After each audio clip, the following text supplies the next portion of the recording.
பட்டு சாரி மாதிரியே, பட்டு சாரி கட்டினா கூட உங்களுக்கு வெயிட்டா இருக்கும். ஆனா இந்த சாரீஸ் கட்டும் போது ரொம்ப லேசான லைட் வெயிட்டோட இருக்கும். ரொம்ப அழகான கலர்ஸ்ல வந்திருக்கு. என்னென்ன சாரீஸ் இருக்குன்னு பாத்துடலாமா? ஃபர்ஸ்ட் நம்ம பார்க்க போறது நல்ல ஒரு கோல்டன் வெந்தய கலர்ல கிரீன் கலர் பாட்டில் கிரீன்ல உங்களுக்கு வந்து சாரியோட பார்டர் இருக்கும். இதான் சாரி. எவ்வளவு சாஃப்டா இருக்குன்னா அவ்வளோ சாஃப்டா இருக்கும். ரொம்ப அழகான சாரி, ரொம்ப அழகான டிசைனோட வருது. உங்களுக்கு பாத்தீங்கன்னா வித் பிளவுஸோட வரும் சாரி. இதுதான் சாரியோட பிளவுஸ். இதுதான் சாரியோட பிளவுஸ்.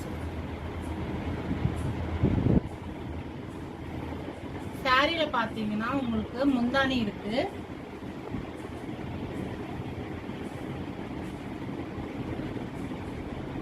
சாரியில பாத்தீங்கன்னா உங்களுக்கு முந்தானி வரும்.